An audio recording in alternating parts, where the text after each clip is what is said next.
drones and missiles at the aircraft carrier in the Red Sea. All personnel aboard the Truman are accounted for, with only What started as a routine patrol in the Red Sea on March 15, 2024, quickly turned into the largest naval missile engagement since the Second World War.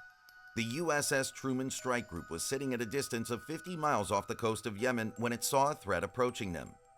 A surprise barrage of over a dozen high-speed missiles were launched by the Houthis towards the U.S. vessels aimed for pure destruction. However, what happened next looked like something out of a modern action movie. When the USS Truman noticed the incoming missiles, it launched its multi-layered missile defense system with coordinated counterstrikes. What happened on March 15th was just a failed attack. It was a pure masterclass in military dominance and defense. The internet has a name for such moments. They call it FAAFO. F, around and find out. And the Houthis were destined to find it out. This is the story of how the finest naval forces in the world took down a deadly ambush. The U.S. Navy also sent a clear message with this defense that they are not the ones you'd want to mess with.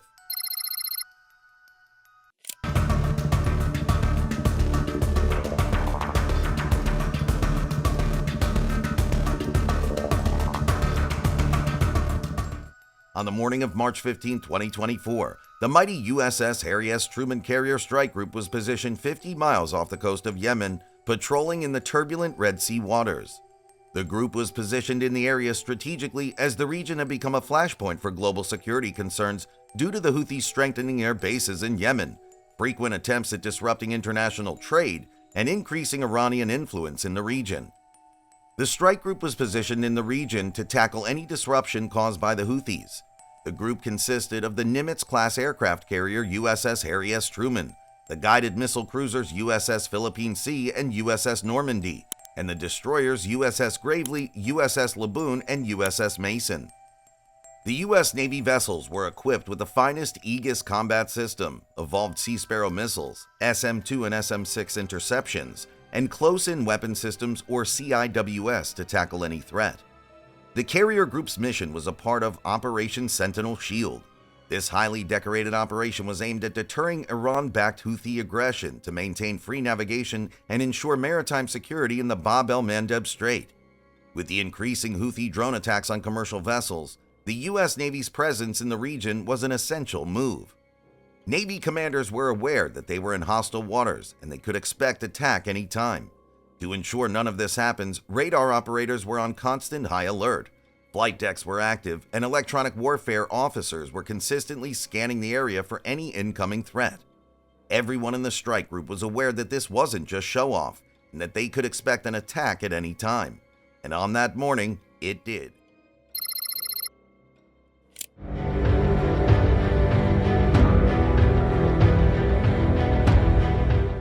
While patrolling the Red Sea, the USS Truman Spy-1 radar picked up an unusual signal. The radar had seen several boats and commercial vessels pass through, but it wasn't anything.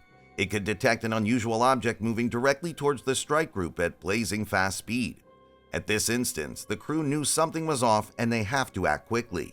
The Spy-1 radar is part of the Aegis combat system, which is undoubtedly one of the most advanced tracking and defense systems in the world. It uses 4 phased array panels that cover 360 degrees and can detect hundreds of targets coming towards it simultaneously. It has an impressive range beyond 100 nautical miles, which allows the U.S. forces to track an incoming threat swiftly. On the day of the attack, there was something strange. The Houthis often launched one or a couple of missiles towards their target, but this time they went all in and launched several high-speed missiles targeted directly to the USS Truman Strike Group. Within seconds, the radar operator broadcasted alert. All the battleships were manned. Ships across the Truman Strike Group were ordered to stay ready. The Houthis weren't sending a message to the U.S. troops in the Red Sea. They were launching a full-fledged war by unleashing the most advanced weapons in their arsenal, the ASF missile. Houthis designed these missiles with technological assistance from Iran. The ASF is a supersonic sea-skimming missile that is capable of punching through many modern defense systems. It flies a few meters above the water at a whopping speed of over Mach 2. The missile is nearly invisible to modern radar systems, unless it is dangerously close to them.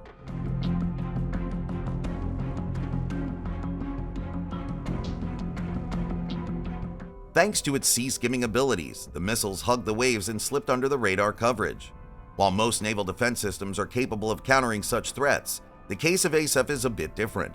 Due to its blistering speed and low flight profile, the ASEF missile goes unnoticed. To reach the strike group, the ASEF missile had to go through the picket ship, USS Gettysburg. USS Gettysburg is a Ticonderoga-class cruiser, which means it's actively screening threats to absorb the first blow if needed. Even though the ship was actively searching for any incoming, it somehow missed the ASEF's early detection. When the missile reached closer, it quickly initiated the interception sequence and tried to take the missile down. The ASEF missile is a really tricky missile to intercept, as it travels at supersonic speeds closer to the sea surface. However, the USS Gettysburg was ready for any incoming attack, even though it managed to trick the radar system for a while, but the team quickly realized something was wrong and initiated interception protocol. The team had already prepared their vertical launch system, and once the warhead was detected, it was launched an SM-6 missile into the sky. It means a lot to be on a ship that has such a deep connection to my home state. It's just a great relationship. We're telling each other's story and we appreciate each other. When we talk about the finest Navy missiles for high-speed and high-threat situations, the SM-6 is your way forward. Unlike older missiles like the SM-2s, this one doesn't need much ship-based guidance and instead uses an active seeker mounted in its nose. This allows the missile to lock onto a target and tack it autonomously once it's on the air, which makes it perfect for intercepting fast and unpredictable threats like the ASEF. The SM-6 has a speed of over Mach 3, which makes it significantly faster than the ASEF. As soon as the first ASEF missile closed in on the USS Gettysburg, the SM-6 locked on, rose into the air, locked on, adjusted its path, struck it mid-air, sending all of the debris into the sea. As the second ASEF missile was detected, a second SM-6 did the same and directly hit the missile, dismantling Houthi attacks. In under a minute, a potentially catastrophic attack was neutralized with great precision by the USS Gettysburg and its team. This act was real-time demonstration of how a layered naval warfare works. The message was loud and clear. The U.S. Navy's ready for any potential threat aimed towards them or any commercial vessel in the Red Sea.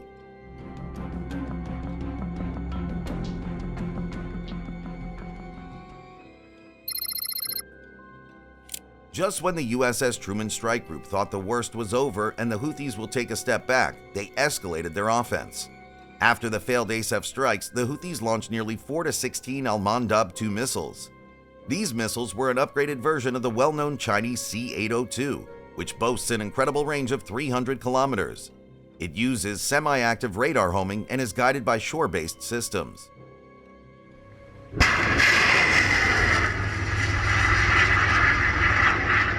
Just like the ASEF, the Al-Mandab-2's sea-skimming ability makes it extremely difficult and challenging for modern defense systems to detect and intercept. The warhead is really powerful in itself, but when combined with an entire fleet, it was a massive salvo that tested the strike group's defenses. At the heart of these naval vessels was the Vertical Launch System, or VLS.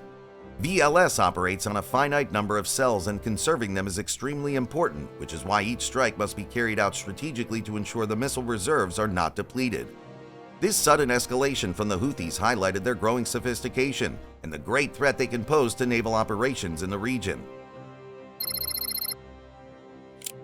While facing such a coordinated and complex missile attack, the strike group had to leverage the Cooperative Engagement Capacity, or CEC system, to strengthen their defense. This highly decorated system allows the ships within a group to share sensor data in real time, which creates a comprehensive and unified battlespace picture. For instance, if the USS Gettysburg detects an incoming threat, it can relay the target's information to the other ships, for example the USS Truman, in real time, which allows it to be ready for interception. This ability effectively extends the detection and engagement range of each vessel, which helps them ensure that no potential threat goes unnoticed or unaddressed. Fire at 4,500 rounds per minute in air, distance and time of flight to get there. In the case of the Truman Strike Group, destroyers like the USS The Sullivans, the USS Stout, and the USS Jason Dunham used the CEC system to coordinate their missile launches. This helped them ensure optimal coverage and minimum redundant engagements.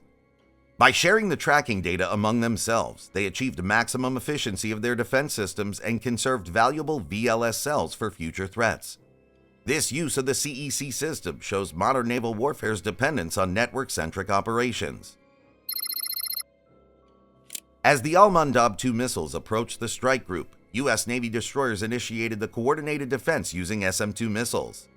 These destroyers employed the shoot, shoot, look, shoot tactic to intercept the incoming missiles. Each ship fired pairs of the relatively inexpensive SM-2s, assessed the results, and re-engaged if necessary. Since they used CEC to coordinate their attacks, there weren't much missed or repetitive shots.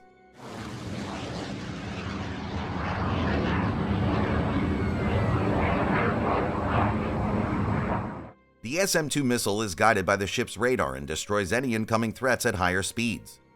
The heart of this coordinated defense was the Mark 99 illuminators, which emitted focused radar beams at the target that allowed SM-2s to strike accurately. Throughout engagement with the Al-Mandab 2 fleet, the spy radar system provided continuous tracking to ensure that any evaded missile could be quickly re-engaged.